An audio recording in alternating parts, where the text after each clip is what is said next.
Hey folks, it's good old Sean Jazz Stevens here again. I'm here with another movie review, and this time I'm going to do a review, an honest review of a movie that has been getting bombarded by the critics, destroyed by the critics. And, to be honest with you, before it even came out, I was, hearing that it was going to be good, and it looked like a good premise, and it was a great book. I'm talking about the Goldfinch, which is the movie I'm going to review. I heard so many nasty things and read so many bad reviews by critics saying how horrible it was that even though that, I am going to tell you guys right now, if there's ever a movie out there that you guys want to see, go see it. Don't listen to the critics all the time. Because if you listen to what the critics say, about what they think about a movie all the time. Now, granted, what I'm doing is a review, so you can take what I say or leave it. That's fine. But I'm going to give you an unbiased opinion. I always look at things in life with three different ways. My view, their view, and then the actual way it is supposed to be. I try to look at everything in life that way, including my movies, and my movie taste and my knowledge and whatnot. And I have a pretty good knowledge of films. I myself have made films, several great independent films. I've made some great ones. I work with some of the best people in films. I've also, been in the wrestling business for several years. I have the hit show on YouTube. I'm a YouTube icon and all that other stuff. So that being said, and also I'm a writer. I have a lot of things that have been published. I still have some things that are coming up soon. But what I'm going to do right now is review the Goldfinch. I'm not going to waste any more time, given that it's talking about me. I want to talk about this film. And I wanted to point out to you folks, like I was saying, don't let someone deter you away from seeing a film. If you think it looks good to you and you want to see it, I don't care if it's a kid's film, a drama, a comedy, a horror. If you like that kind of movie, go see it. Don't listen to what everyone else in the world says. Get your own opinion on the movie. And this film is an example of this for myself. And I have found several times there have been movies that people have had horrible reviews. I've seen it. I thought it was great. So The Goldfinch is going to be one of those films. So let's get into The Goldfinch. So The Goldfinch is directed by John Crowley. I don't really know much what John Crowley did. I'll be honest with you. I haven't had a chance to research him. But I have, I do know of the people who are the other people in the film, the stars, so to speak. You have Oakley Oaks Figley. You have Ansel Elgort, and Nicole Kidman. Not to mention you got Luke Wilson and Finn Wolfhard. So, I apologize if I'm butchering names, folks. But, here's the deal. The film is pretty decent, okay? The critics are way too hard on it. You want to talk, what do you go for a movie to see? You go for a movie to be different. You go to a movie to escape. This movie drags me in. It starts off and you don't really know a lot of what's going on, but you're automatically concerned. I felt concerned for the characters. One of the biggest things about movies as a filmmaker is you want to make sure your audience can accept your characters and the people playing the characters. And I myself will be the first to admit, if I can't buy the cast in a role, then I can't get behind the film. And that's honestly how I feel. For example, as much as I love the character known as Daredevil, when I saw Daredevil as Ben Affleck as Daredevil, it was awful. I couldn't get past Ben Affleck as Daredevil to enjoy the rest of the film. And my honest opinion is Daredevil is the worst comic book film I've ever seen. Seconded by Ghost Rider, which is also one of my other favorite characters, by Nicolas Cage.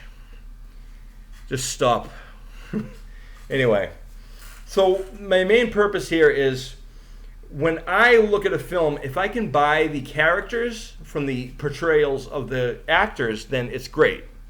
Okay, and in this film, I did buy This movie is basically about this kid. His mother is killed in a bombing in New York. We don't really know much about the bombing itself because it's not really about the bombing as much as the effects that kind of thing has on someone. And it's about holding on to regret. It's about holding on to, bad feelings that you never got in. Like, I think what is important here also is, again, the human services background coming into phase. But the young man who's portrayed in this is Oakes Fagley. He plays the main character. He kind of jumps back and forth, okay? Because in this film, he's supposed to be around 30-ish or late 20s maybe in this film. But we flash back to when he was maybe about 12 or 13 years old, in middle school or whatever. And, for something like a bombing to happen where you lose someone close to you, like in this case it was his mother, this kind of a psyche thing can have a lot of damage on someone.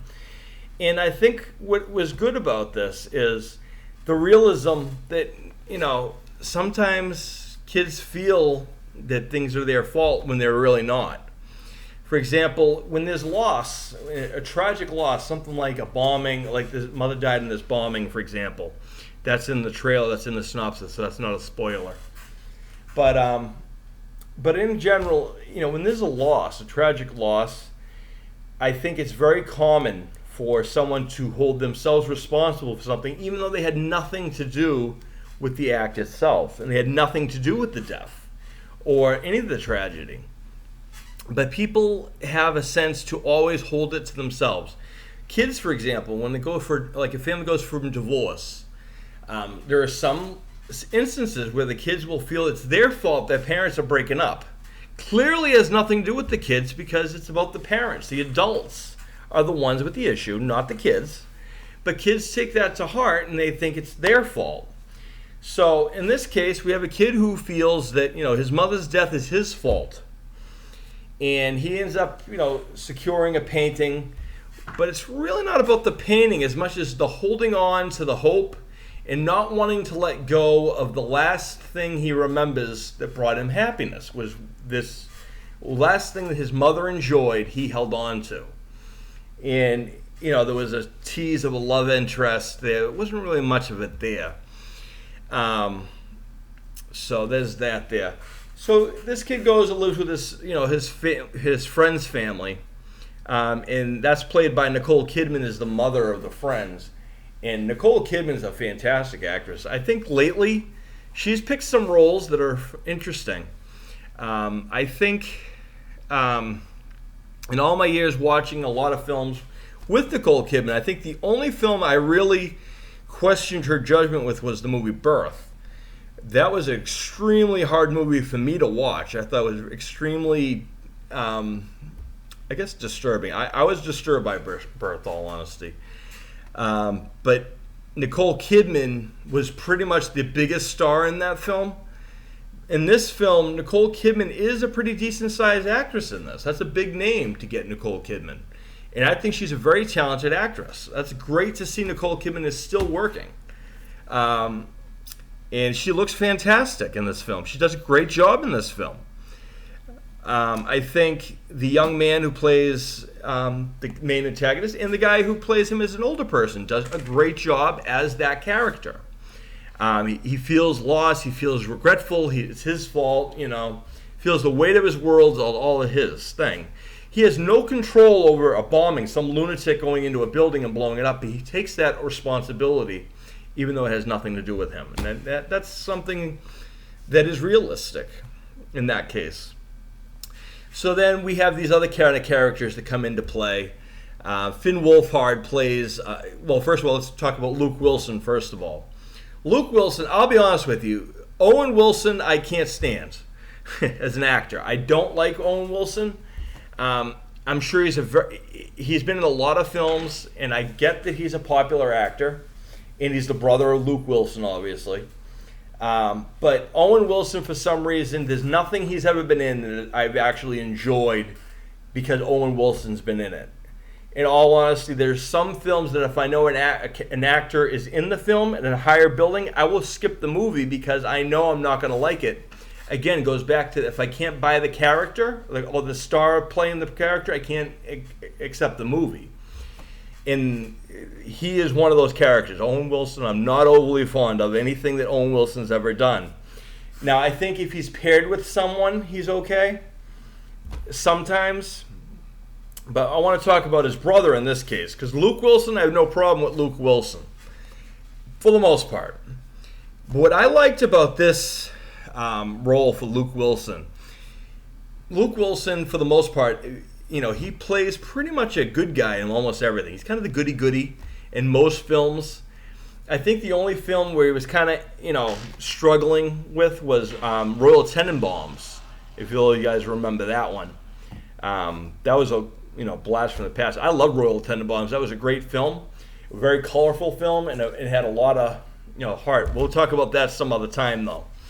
But Luke Wilson, for the most part, plays pretty much a goody-goody in most films. This movie, he kind of plays a jackass. He plays the father of the kid who comes back after a long time being estranged from the mother. He brings this new woman to, into his son's world.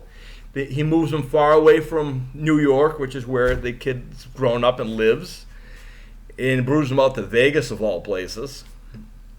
And that's where the young man meets Finn Wolfhard as a teenager. In the Teenage Elms, he meets Finn Wolfhard, and who is Russian for some reason, which goes to show you that Finn Wolfhard has a wide range as well. And kind of has we don't really know much about what he does. He's kind of mysterious for the most part. Doesn't talk a lot about what he does, but we know it's something probably shady, maybe mobbish, whatever. We overlook that because it's about the buddies, their friendship, they bond, okay? And it was a good movie to see, that kind of a thing. Realistic, okay? Unfortunately, the young man, because Finn Wolfhard's Russian background and his kind of wild home life, Wolfhard kind of character, he kind of brings the main character into the world of drugs and alcohol, and that was something that would end up kind of haunting him for the most of his life, even as an adult. But he did a good job, doing this role, and the young man playing him did a great job also. And to be honest with you, I don't really know much about Ansel Elgort, but I do know he did a great job playing this role. He kind of had the slow build of, I have a lot of secrets. I'm hiding behind a lot of secrets. He believes he has this painting, and he doesn't have this painting, but it's not really about the painting. The whole movie is not about the painting. I think that's what people are, maybe that's what their problems are. When I hear these reviews of this film, they said it was, lacked, the characters weren't believable. I disagree. It said it lacked heart. I disagree. Did it get slow at times? Yes, but think about it. When there's something like this goes on in your life, it's not going to be a fast-paced thing. And I think the biggest thing is if you really want to, it's really a metaphor movie. It's not really about the painting. It's about what the painting represents of holding resentment and then letting it go, and then what it brings to him as a memory. So that's what I take from it. So I'm going to leave it right there. I think a lot of people didn't like this movie, didn't get a lot of hope, didn't give it a good review, and I completely disagree. I think it is a decent film. I think if you like dramas, you will like this. It's an independent drama. It definitely has the independent feel, and that's okay with me because I like independent films. And one thing that I like to point out is, one of my biggest things is Hollywood movies nowadays are all prequels, sequels, all about something else. Prequels, sequels, remakes, big explosions. You know what I mean? I want a movie with heart that's going to tell a story. And for me, I feel like independent films in the last several years, maybe the last decade, have really been dominating a lot of the things. And my biggest thing is at the award shows, because they're recognized for, it's these independent films that are winning these Oscars and winning the big awards, even though I don't necessarily always agree with the award ceremonies either. But it's these independent films with these heartful stories that are winning the Oscars over the big blockbuster, big blow 'em up things. Because you don't need it all these. Sometimes you just need a movie with heart. This movie had heart. It had a lot of messages in it. It had a great one of the things I really enjoyed about it is the fact that it had a really good connection with friendship. This friends together and the importance of connecting and whatnot, and then just ultimately, being able to accept the inevitable, accept the things we cannot accept, or accept the things we cannot control. That's what ultimately this is about. So, where everyone else crapped on the Goldfinch, I am not. I think the Goldfinch is actually a really decent film. I think the actors and the actresses in the film did a fantastic job with what they did. I think it's not, if you're going to look for a movie that's going to have big explosions and all that stuff, you're not going to see it. But if you want a movie that's going to have a heart, that's going to actually have, to get you feel something, and let me tell you, sometimes parts of the movie, I wanted to go through that screen and get involved, but I couldn't clearly. But that's what the reaction you want as a filmmaker. You want the fans to want to do something for this film. You want a reaction. That's the important thing. So go see the Goldfinch. Fuck all of the critics, okay? They don't know everything, and I don't know what they're going by, a scoreboard or whatever. I have no idea what that is. But I can tell you it is a decent movie. Again, it's an independent film. It's about, tragedy, loss, accepting, and moving on. And ultimately, it's a metaphor movie. If you guys like those types of movies, then go see The Goldfinch. If you're one of those lazy people, or you're one of those people that needs the Hollywood explosions and want us to see something like that, then don't see this movie. This isn't for you. This movie takes some elegance, some intelligence to watch. It takes some time to understand, and I got it right away, and I thoroughly enjoyed it. So, thank you for my review of The Goldfinch. Go see it. Fuck the critics. Peace.